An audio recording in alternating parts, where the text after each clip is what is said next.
এদিকে ইতালি সফরে ভয়ানক বিপদে ডক্টর মোহাম্মদ ইউনূস। দুপুরে রণক্ষেত্রে উত্তাল ইতালি এয়ারপোর্ট ঘেরাও করল আওয়ামী লীগ ছাত্রলীগের নেতাকর্মীরা। ডক্টর ইউনূসের উপর ভয়ানক হামলা। শেখ হাসিনার নির্দেশে ইতালিতে তাণ্ডব চালাচ্ছে আওয়ামী লীগ ছাত্রলীগ। সমর্থিত যে এখানে যারা আছেন তারা এখানে বিক্ষোভ প্রদর্শন করছেন এবং কালো পতাকা তারা এখানে দেখিয়েছেন। দর্শক, এই মুহূর্তে আপনারা এখানে দেখতে পাচ্ছেন সবাই ডক্টর ইউনূসের বিরুদ্ধে অ্যাকশন নিচ্ছে এবং অনেকে দেখে পাওয়া সবচেয়ে বড় ব্রেকিং নিউজ, ডক্টর ইউনূস ইতালিতে পৌঁছেছেন এবং ইতালিতে পৌঁছানোর পর তার উপর ভয়াবহভাবে আক্রমণ করে আওয়ামী লীগ কর্মীরা। জয় বাংলা স্লোগান দিয়ে ডক্টর ইউনূসকে সুদ ইউনূস বলে তারা কিন্তু ডিম নিক্ষেপ থেকে শুরু করে তাদের পরিকল্পনাগুলো এক এক করে বাস্তব করে ইতালি এয়ারপোর্টে। জাতিসংঘের এফএওতে যোগদানের জন্য বাংলাদেশের প্রধান উপদেষ্টা ডক্টর মোহাম্মদ ইউনূস ইতালিতে এই মুহূর্তে পৌঁছেছেন এবং কিছুক্ষণের মধ্যেই আমার সামনে যে গেটটি রয়েছে এই গেট দিয়ে বের হবেন এবং তার সাথে যে সফরসঙ্গী ছিলেন তারা ইতিমধ্যে এখান থেকে চলে গেছেন। আর আমার পিছনে তাকে স্বাগত জানানোর জন্য প্রবাসী বাংলাদেশিরা এখানে আসছেন। ঠিক তার পাশাপাশি আওয়ামী লীগ সমর্থিত যে এখানে যারা আছেন তারা এখানে বিক্ষোভ প্রদর্শন করছেন এবং কালো পতাকা তারা এখানে দেখিয়েছেন এবং এখানকার স্থানীয় যে প্রশাসন আছে, পুলিশ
জায়গায় বিভাজন নাই।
আর সবকিছুই এই ইন্টারন্যাশনাল এয়ারপোর্টে যেমন বিঞ্চিতে এই ধরনের একটি পরিস্থিতি একটা সৃষ্টি হয়েছে এবং সবকিছু মিলিয়ে এই যে পরিস্থিতি এখন পর্যন্ত তারা কন্ট্রোলে আনতে পারেনি।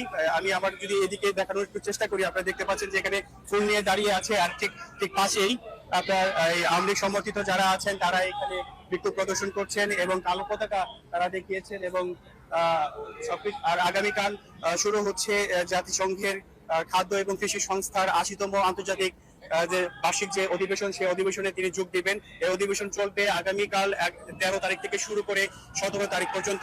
আমেরিকা লন্ডনের ঘটনার পর সর্বোচ্চ মানে যতটা সম্ভব সে সতর্ক অবস্থান নিচ্ছে প্রশাসন। ইতালির প্রশাসনকে তারা নানান ভাবে বোঝানোর চেষ্টা করছে। ইতালির প্রশাসন তো, আমরা ইতালিতে থাকি, এখানে প্রশাসনকে হ্যান্ডেল করতে হয় কিভাবে, তাদের সাথে একটা গুড আন্ডারস্ট্যান্ডিং এটা আমাদের বহুকাল রয়েছে, কারণ আমরা প্রবাসী, এইখানে থাকি, প্রশাসনকে মোকাবিলা করে আমরা থাকি। তো সেই ক্ষেত্রে প্রশাসন এখানে যেটা করার সেটাই করবে। যেমন এখানে এসএসএফ বা আমাদের যে সমস্ত বাহিনী এখানে একটা অ্যাডভান্স টিম হিসেবে যারা আসেন, যারা এটাকে কোঅর্ডিনেট করেন, তারা বিভিন্ন ভাবে এদেরকে বোঝানোর চেষ্টা করা হয়েছে আমরা যাতে এয়ারপোর্ট না যেতে পারি, আমরা যাতে এটা না করতে পারবো না।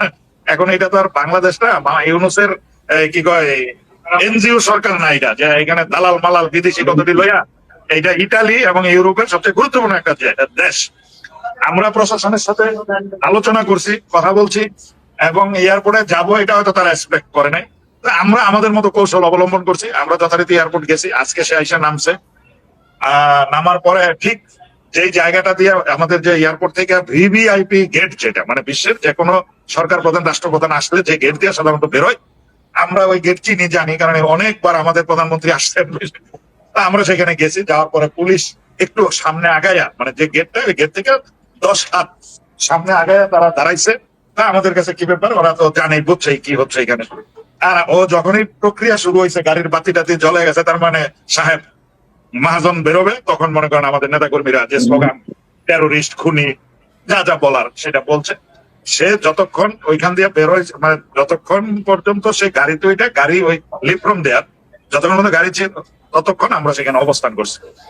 অবস্থান করার পরে পরিমাণের লোক সংখ্যা বাইরে গেছে, ধরেন এয়ারপোর্টের মতো জায়গায় গাড়ি পার্কিং এটা সেটা বিচ্ছিন্ন ভাবে আসছে, অনেকেই দৌড়ে আস্তে আস্তে লোকের পরিমাণ হয়ে গেছে বেশি।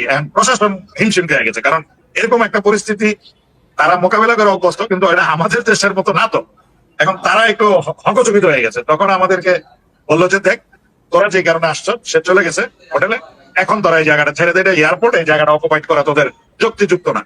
না, আমরা জানি যে ওর ভিভিআইপি প্রটোকলে যারা বেরোইছে, আর তার সাথে চামচা চামুকটা চোর বাটপার কিছু আসছে না, এগুলো আবার নিজ দা অর্ডিনারি বেরোইব। তা আমরা যে ওইখানে অবস্থান নিয়েছি। দুর্ভাগ্য হইলো ওইখানে যাওয়ার পরে, যেহেতু মানে সময় প্রতি মিনিটে আমাদের ২-৫ জন লোক বাড়তেছিল, কারণ নিচে যাওয়ার পরে এমনিতেই আমাদের বাংলাদেশ বিমানের ফ্লাইট, তো বাংলাদেশ বিমানে ধরেন ২০০-২৫০ লোক আসে, তো প্রত্যেকের ফ্যামিলি রিসিভ করার জন্য কেউ না কেউ এয়ারপোর্টে যায়। তো এখানে একটা এক্সট্রা গ্যাদারিং হয়। আবার আমাদের এই গ্যাদারিং মানে পুরো এয়ারপোর্টের নিচের অংশটা অচল হয়ে যেতেছে। তখন আমরা ওই জায়গায় অবস্থান নিয়েছি, বেরোবে। এখন প্রশাসনের কাছে খবর গেছে, প্রশাসন ধরে মনে করেন ব্যাপক পুলিশ কমান্ডো সহ বিভিন্ন ক্যাটাগরি ফোর্স এসে হাজির হয়েছে। তো আমাদেরকে প্রথম তারা অনেক রিকোয়েস্ট করে বললো যে দেখ, এটা এইভাবে এখানে এটা করা সম্ভব না, তোদেরকে চলে যেতে হবে। এখন আমরা ২ ঘন্টা ছিলাম, ওরা ২ ঘন্টা ভিতরে আটক ছিল, বেরোইতে পারে নাই। লাস্টে আমরা এক পর্যায়ে প্রশাসনের অনুরোধ রক্ষা করতে বাধ্য, কারণ আমরা যখন না, এটা দেখছেও নেই, এটা বানানো হয়েছে। তো আমরা প্রশাসনের অনুরোধ, যেহেতু আমরা এখানে থাকি, কালকে আমাদের প্রশাসনিক অনুমতি সাপেক্ষে একটা বড় অনুষ্ঠান আছে, এই সকল দিক বিবেচনা করে আমরা উপরের দিকে উঠলাম। নিচে দেখা উপরের দিকে আবার অবস্থান নিয়েছি, বেরোবে তো কেউ না কেউ। পরে পুলিশ এদেরকে নিয়ে কিছু প্রথম সয়েল টেস্ট আর কি, টেস্ট কেস হিসাবে ৩-৪ জন নিয়ে বেরোয় যাবার, আমগো ছেলেপেলেরা গালাগালি স্লোগান টোগান দিছে। পরে পুলিশ এক পর্যায়ে বাধ্য হয়েছে আমরা স্থান ত্যাগ করতে। এটা হলো আজকের ঘটনা। আগামীকালকে যে বিল্ডিং আগামীকালকে ঘটনা, এখানে আমার কয়েকটা প্রশ্ন আছে। তো ডক্টর ইউনূসের সফর সঙ্গী কারা ছিলেন এগুলো নিশ্চয়ই আপনি জানেন। তো আপনাদের কোনো পুলিশ থেকে আপনাদের কোনো অসুবিধা করেছে কিনা? না, আমাদেরকে